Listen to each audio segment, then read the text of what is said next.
마가복음 1장 40절에서 45절 말씀. 한 나병 환자가 예수께 와서 굴어 엎드려 간구하여 이르되 원하시면 저를 깨끗하게 하실 수 있나이다. 예수께서 불쌍히 여기사 손을 내밀어 그에게 대시며 이르시되 내가 원하노니 깨끗함을 받으라 하시니 곧 나병이 그 사람에게서 떠나가고 깨끗하여진지라. 곧 보내시며 엄히 경고하사 이르시되 삼가 아무에게 아무 말도 하지 말고 가서 내 몸을 제사장에게 보이고 내가 깨끗하게 되었으니 모세가 명한 것을 들여 그들에게 입증하라 하셨더라. 그러나 그 사람이 나가서 이 일을 많이 전파하여 널리 퍼지게 하니 그러므로 예수께서 다시는 드러나게 동네에 들어가지 못하시고 오직 바깥 한적한 곳에 계셨으나 사방에서 사람들이 그에게로 나오더라. 아멘. 며칠 전 차 안에서 라디오를 듣는 중에 두 가지 사연을 듣게 됐습니다. 첫 번째 사연은 몸에 이상 신호가 와서 건강 진단을 하고 며칠간 불안한 마음으로 기다렸는데 오늘 드디어 결과 통보를 받았다는 것입니다. 천만다행스럽게도 이상이 없다는 그런 소견을 듣고 가슴을 쓸어내렸다는 그런 사연이었습니다. 그러면서 오늘 저녁은 가족들과 함께 편안하게 즐거운 식사 시간을 갖겠노라고 그렇게 사연을 보내왔던 것이지요. 그리고 또 다른 사연은 딸이 아버지를 사랑하고 염려하는 마음으로 보낸 사연이었습니다. 그 사연은 안타깝게도 아버지가 오늘 암 판정을 받으시고 지금쯤 운전하며 집으로 돌아가고 계실 텐데 아버지 힘내라는 그런 힘내시라는 그런 사연이었습니다. 사실 우리가 살다 보면 뜻하지 않는 일로 절망하게 되고 당혹스러운 그런 경우를 만날 때 참 많습니다.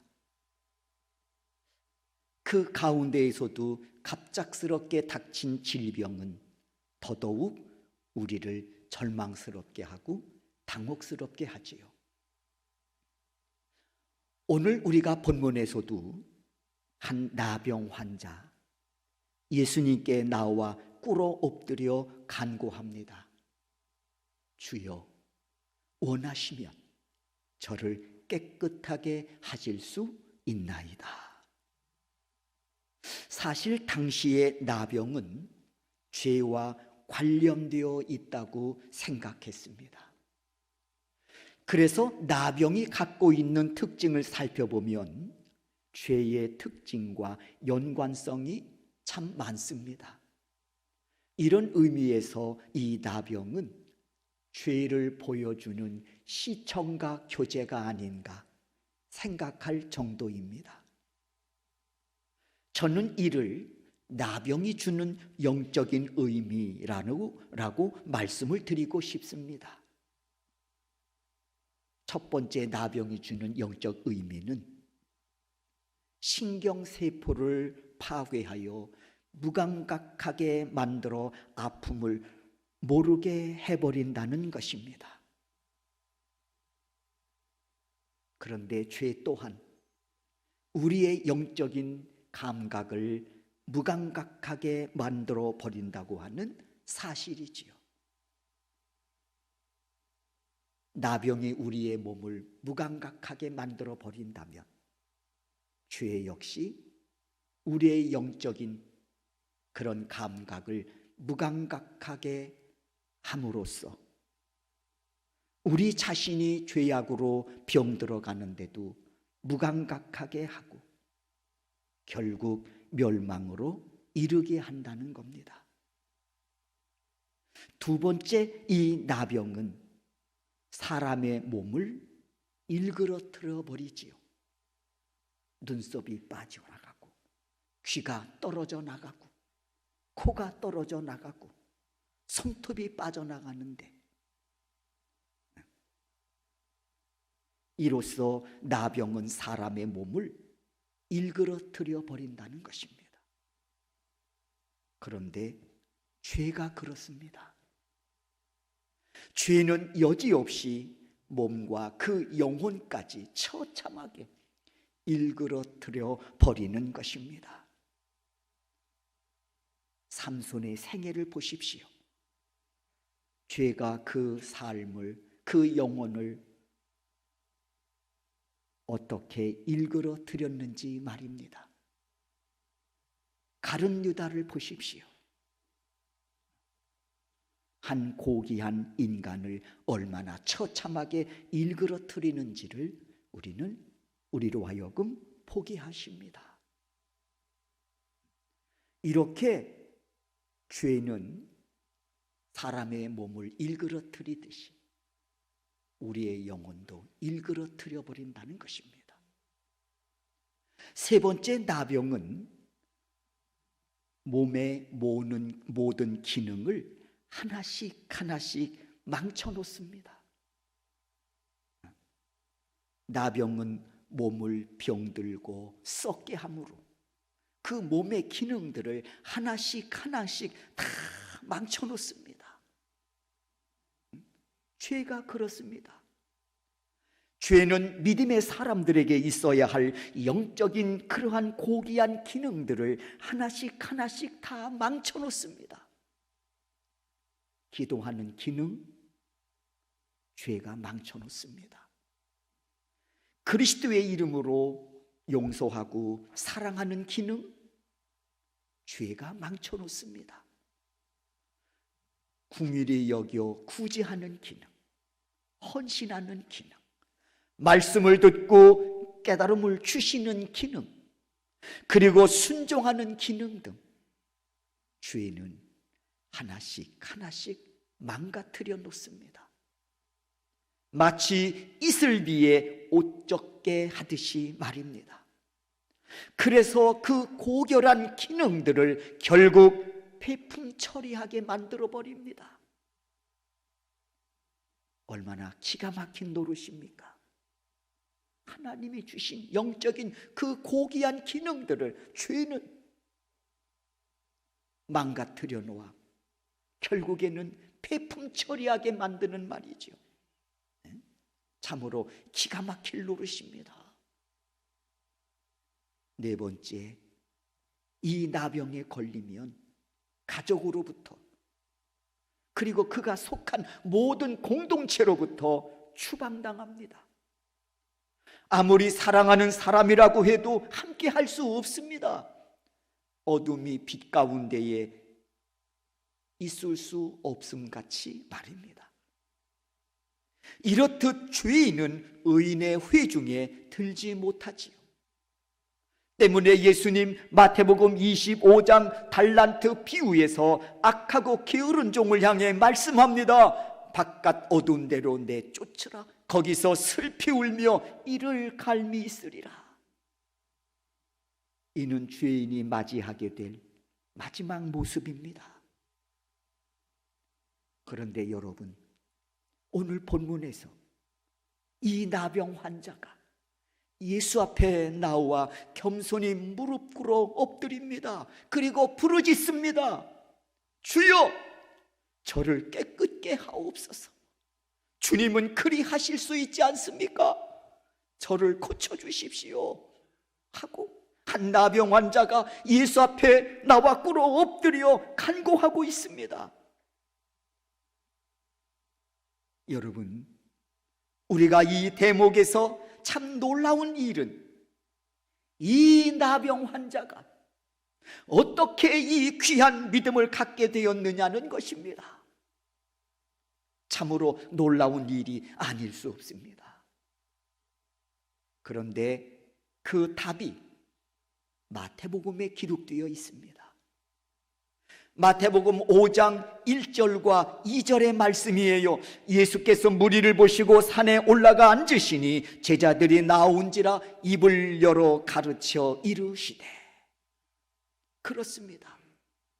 예수님 산에 오르시어 말씀하실 때 눈에 띄지 않는 한 구석에 웅크리고 자신의 몸을 숨겨 조심스럽게 예수님의 말씀에 귀 기울여 듣는 자가 있었습니다. 누굴까요? 바로 오늘 본문에 나오는 나병 환자입니다. 예수님은 마태복음 5장에 이어서 6장과 7장까지 말씀을 전하실 때 이 나병 환자는 눈에 띄지 않는 한 구석에 몸을 웅크리고 혹시 사람들이 자신의 모습을 보지 않을까 불안해하고 두려워하는 마음 가운데에 예수님의 말씀에 귀 기울여 듣는 한 사람, 바로 오늘 본문에 나오는 나병 환자입니다. 예수님은 그를 향해 마태복음 5장과 6장과 7장에 이어 말씀을 증거하고 계십니다. 어떤 내용이었을까요? 마태복음 5장을 보면 예수님이 공생의 기간 중간에 최초로 설교하신 말씀이에요. 8가지 복입니다. 팔복에 대해서 말씀을 증거하십니다. 그리고 이어서 말씀하시기를 너희는 세상의 소금이다, 너희는 세상의 빛이다 하고 말씀하면서 악한 자를 대적하지 말고 원수를 사랑하라고 말씀을 주시며 가르치십니다. 그 내용을 이 나병 환자가 한 구석에 앉아 듣고 있는 거예요. 그리고 예수님은 마태복음 6장을 통해서 이어서 말씀하십니다. 너희는 이렇게 기도하라 하시면서 주기도문을 가르쳐 주십니다. 이 말씀 역시 이 나병 환자가 한 구석에 앉아 이 말씀을 듣고 있습니다. 그리고 7장에서 예수님 또 말씀을 증거하시지요. 열매를 통해 그를 알리라 하시면서 좋은 나무는 아름다운 열매를 맺고 못된 나무는 나쁜 열매를 맺는다고 하면서 주여 주여 하는 자마다 다 천국에 들어가는 것이 아님을 분명히 말씀하고 계십니다. 그러면서 어리석은 사람은 모래 위에 집을 짓지만 지혜로운 사람은 반석 위에 집을 짓느니라고 말씀하고 있습니다. 그리고 이 말씀을 나병 환자가 듣고 있는 거예요. 말씀을 마치신 이후 예수님 마태복음 8장을 보면 산에서 내려오십니다. 그때 한 구석에 앉아 말씀을 듣던 이 나병 환자가 예수를 향해 달려갑니다. 그리고 그 앞에 나와 꿇어 엎드려 부르짖습니다. 주여 원하시면 저를 얼마든지 깨끗게 하실 수 있음을 제가 믿습니다. 예수님 고쳐주세요. 그렇습니다. 이 나병 환자가 그 귀한 믿음을 갖게 된 동기가 바로 마태복음 5장에서 7장까지 주시는 예수님의 말씀을 듣고 그리고 그 가르침을 주실 때에 이 귀한 믿음을 갖게 되었다는 사실입니다. 이제 아시겠지요? 어디서 그 귀한 믿음을 갖게 되었는지. 바로 말씀을 들음에서 그 귀한 믿음을 갖게 된 것입니다. 말씀을 들음에서. 로마서 10장 17절에서 이 사실을 뒷받침하고 있습니다. 로마서 10장 17절입니다. 읽겠습니다. 그러므로 믿음은 들음에서 나며 들음은 그리스도의 말씀으로 말미암느니라. 아멘. 아멘. 그러므로 믿음은 들음에서 나며 그 들음은 그리스도의 말씀으로 말미암느니라. 예수님 또 이어서 말씀합니다. 마태복음 13장 16절이에요. 너의 눈은 봄으로 너의 귀는 들음으로 복이 있도다. 그렇습니다. 나병 환자는 절망 중 예수님의 가르침의 말씀을 들음으로 귀한 믿음을 선물로 받게 된 것입니다. 그리고 그 믿음으로 예수 앞에 나와 엎드려 절하며 구한 겁니다. 주여, 원하시면 얼마든지 저를 깨끗게 하실 수 있음을 믿습니다. 이에 예수님 41절을 보니 불쌍히 여기사 손을 내밀어 그에게 대시며 이르시되 내가 원하노니 깨끗함을 받으라 명하십니다. 우리 한번 41절을 한번 읽겠습니다. 읽습니다. 예수께서 불쌍히 여기사 손을 내밀어 그에게 지시며 이르시되 내가 원하노니 깨끗함을 받으라 하시니라. 아멘. 예수님, 나와 구하는 그를 보시고 불쌍히 여기사 치료해 주신 것이죠. 고쳐 주신 것입니다. 우리는 이 대목에서 주목해야 할 말씀이 하나 있습니다. 바로 예수님의 마음입니다. 불쌍히 여기시는 마음. 불쌍히 여기시는 마음. 우리는 이를 한 단어로 긍휼이라는 단어를 씁니다. 긍휼은 불쌍히 여기는 마음, 그런 뜻이거든요. 때문에 이 긍휼은 신의 성품입니다. 성품이에요. 여러분 또한 누군가를 바라봄에 있어 불쌍히 여기는 마음이 있을진데 하나님이 당신의 마음을 내 심장에 심어주셨구나, 이렇게 생각하면 틀림없는 줄로 믿습니다. 오늘 본문에 이 나병 환자가 예수 앞에 나와 고쳐주세요, 그를 바라보신 예수님 불쌍히 여기셨다고 했습니다. 때문에 나병 환자가 예수 앞에 나와 간구한 사실보다 우리가 주목해야 할 것은 무언고 하니 바로 예수님의 마음이라는 거예요. 한 영혼을 불쌍히 여기시는 예수님의 마음에 우리가 주목해야 한다는 사실입니다. 왜요? 이유는 분명합니다. 그렇지 않으면 어떤 생각을 갖냐면 내가 이만큼 기도해서 나았다, 내가 이만큼 기도해서라고 하는 자기의 공로, 자기의 의를 주장할 수 있기 때문에 그렇습니다. 하나님의 은혜에 포커스가 맞추어지지 않으면 자기의 의를 드러낸다니까요. 자기의 공로를 드러낸다니까요. 내가 이만큼 기도해서 나았다, 자기 의를 드러낸단 말이에요. 하나님의 은혜에 초점이 맞추어지지 않으면, 그러므로 나병 환자가 깨끗이 치유됨의 유일한 근거는 오직 하나님께서 불쌍히 여기심의 은혜가 작동되었기 때문이라는 이 사실을 우리가 꼭 기억해야 할 부분입니다. 그렇다면 여러분, 이 하나님의 긍휼하심의 은혜, 불쌍히 여기시는 은혜, 이 긍휼하심의 은혜가 가장 강하게 역사하는 현장은 어디일까요? 한 30년 됐나요?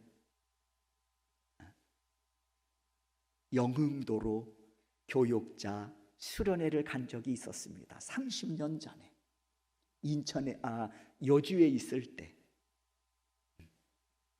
겨울인데 영흥도를 갔어요. 아무것도 없는 거예요. 2박 3일인데 하룻밤을 잤어요. 아무것도 없는 거야. 그래서 인천에 나가는 게 좋겠다 해서 다음 날 배를 타려고 선착장으로 나왔는데 한 4시간 정도는 또 배를 기다려야 된다는 거예요. 주위를 이렇게 봤더니 옛날 시골 다방이 하나 있는 거예요. 바람은 불고 춥고 들어갔습니다. 커피 한 잔을 시켜놓고 목사님들이 한 잔씩 이렇게 들고 계신데 그 다방 주인이 하시는 말씀이 배가 들어오려면 아직도 4시간 이상 기다려야 하니 무료하지 않겠느냐. 배 타고 나가서 고기를 잡으라는 거예요. 그래서 아니 이 시간이 무슨 고기를 잡냐고 했더니 선장님이 여기 계시대. 그러면서 배 안에 다 낚싯도구가 있으니까 그냥 타고만 가셔서 고기를 잡다가 배가 들어오는 걸 보고들랑 들어오셔서 배를 타고 나가셔도 충분하니 그리하라고 그렇게 또 안내를 해주시더라고요. 그래서 배를 탔습니다. 그리고는 나가서 이제 고기를 잡는데 선장님이 지금도 잊혀지지가 않아요. 자, 배들 타시고 그리고서 이제 어디 이렇게 좀 나가시더라고. 그랬더니 자, 낚싯대 내리시고 낚싯대가 아니라 그냥 줄이야 이렇게 쭉쭉 내리는 거예요. 내리시고 여기서는 우럭이 나온다는 거예요. 요 자리에서는. 그랬더니 정말 거기서는 우럭만 나오는 거예요. 그리고 걷으시고 그리고 또 가는 거예요. 내리시고 여기서는 뭡니까? 그 넓적한 게 뭐야? 광어가 나옵니다. 또 거기서는 넓적한 진짜 광어만 나오는 거예요. 야, 똑같은 바다인데 참 기가 막히게 하신다. 지금도 잊혀지지가 않아요. 그 자리에 가야 돼. 잡으려면 고기도 잡으려니까 우럭을 잡으려면 그 자리를 가야 되고 광어를 잡으려면 그 자리에 간다는 사실을 그때 알게 됐습니다. 정말 그 자리에서는 그 고기만 나오더라고요.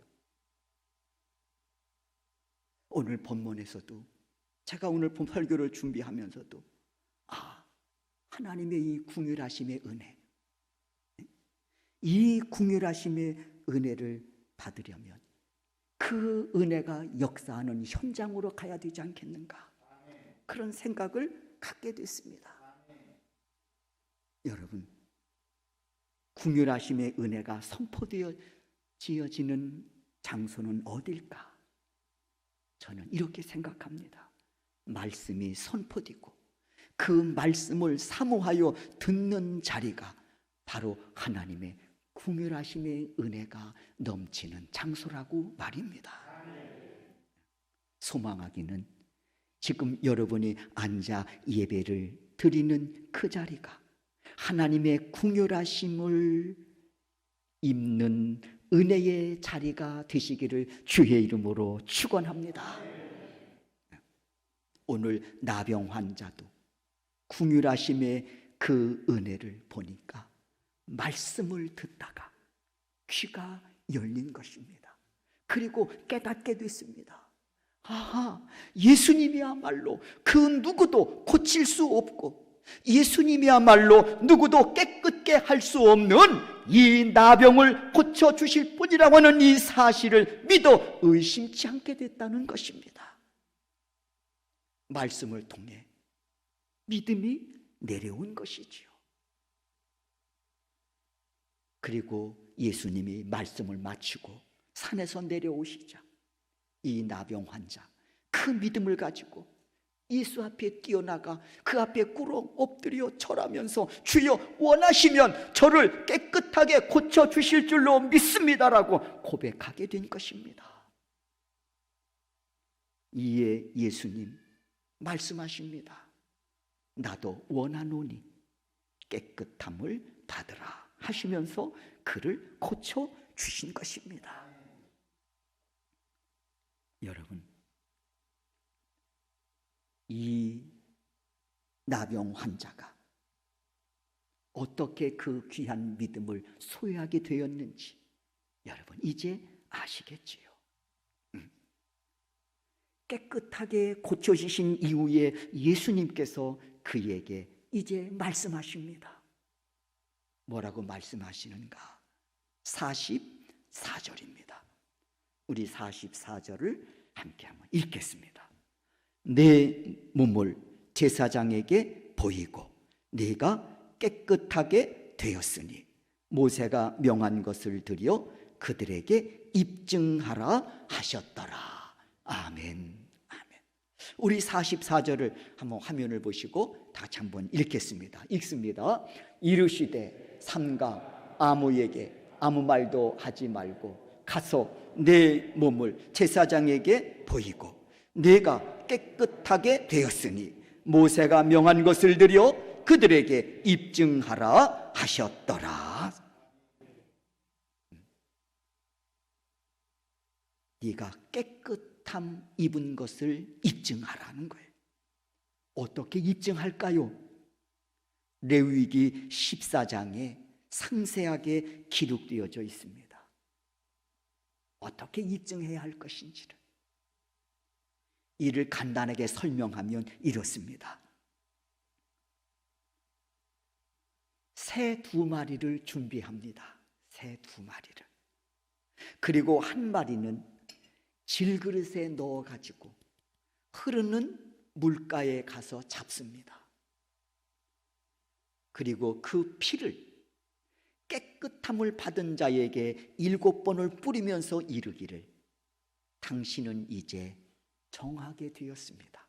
이제 당신은 깨끗하게 되었습니다 라고 선포합니다. 그리고 나머지 한 마리는 자유롭게 풀어줍니다.